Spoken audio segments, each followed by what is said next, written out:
Hi guys, breakfast வந்து பார்த்தீங்கன்னா எங்கள் வீட்டில் கேழ்வரகு கூழ் தான். கூழுக்கு செம்மையாக தொட்டுன்னு சாப்பிட புதினா ஊறுகாய் செய்வது எப்படி பார்க்கலாம் வாங்க. இப்போ அடுப்பு ஆன் பண்ணியாச்சு. நான் கடாய் வச்சுருக்கேன், ஹீட் ஆகிடுச்சு. இப்போ ஆயில் ஊற்றிக்கலாம்.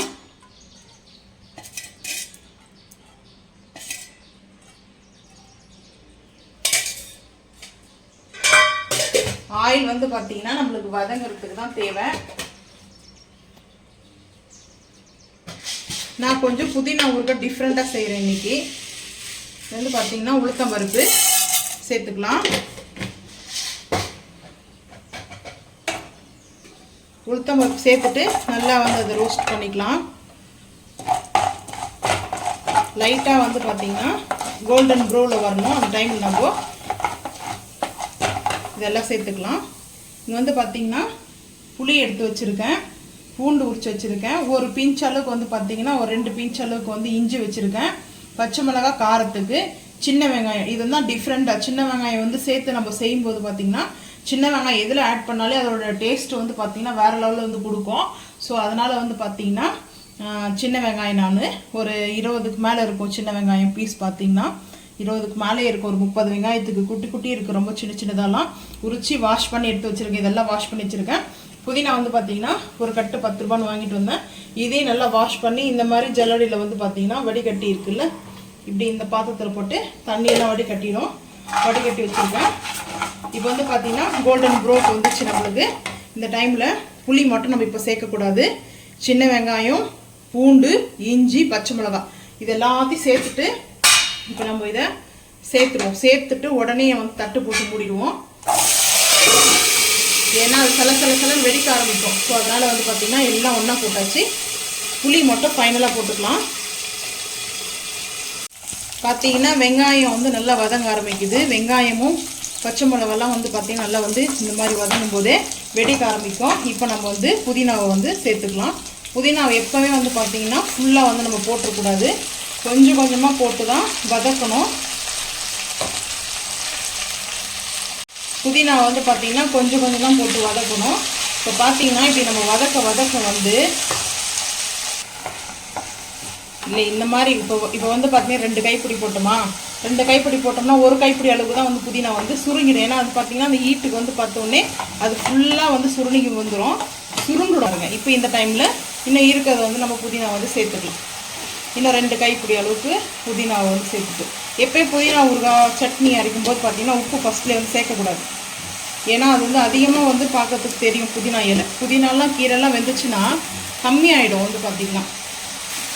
அதனால தான் உப்பு அப்பயே சேர்க்கக்கூடாது. இப்போ நல்லா இதை நம்ம வதக்கணும். இது வதங்க நம்மளுக்கு அந்த கம்மியாயிடும். நம்ம போட்டது பார்த்தீங்கன்னா ஃபுல்லாக அப்பயே நம்ம போட்டோம்னா அந்த கடாயே பற்றிருக்காது. சின்ன கடாயி பெரிய பாத்திரம் வச்சுருக்கோம், அந்த அளவுக்கு ஆயிருக்கும். ஆனால் வதங்க பார்த்தீங்கன்னா சுருண்டுடும். இதெல்லாம் சுருண்டு போயிடுச்சுன்னா அதுக்கப்புறம் புதினா பார்த்தீங்கன்னா இன்னும் புதினா ஊறுகாய் செய்யும்போது பார்த்தீங்கன்னா ஒரு டிப்ஸ் சொல்கிறேன். க்ரீனாகவே இருக்கணும், கலர் மாறக்கூடாது, பச்சை நிறமாகவே இருக்கணும்னிங்கன்னா மூடி போடக்கூடாது. மூடி போடாமல் தான் இது வதக்கணும். ஏன்னா அந்த தன்மை பார்த்தீங்கன்னா ஸ்டீமில் கலர் மாறிடும். இப்போ பார்த்தீங்கன்னா இந்த டைமில் நம்ம தேவையான அளவுக்கு உப்பு சேர்த்துக்கலாம். கொஞ்சமாக உப்பு தேவையான அளவுக்கு சேர்த்துட்டு அப்புறம் பத்தலைனா கூட கம்மியாக கூட ஒரு கல் கம்மியாக போட்டுக்கலாம். பத்தலைன்னா அதுக்கப்புறம் அரைக்கும் போது பார்த்துட்டு கூட மிக்ஸி ஜார்லேயே போட்டு கூட அரைச்சிக்கலாம். புளி இப்போ போடக்கூடாது. இதை ஆற வச்சுட்டு அரைக்கும் போது மிக்சியில் போட்டு அரைச்சிக்கணும்.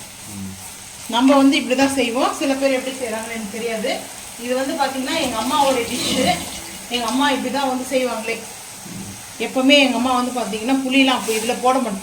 புளி இதில் போட்டோம்னா அதோடைய டேஸ்ட் மாறிடும். கொதிக்கும் போது புளியோட தன்மையே போயிடும், அது வேறு மாதிரி இருக்கும்.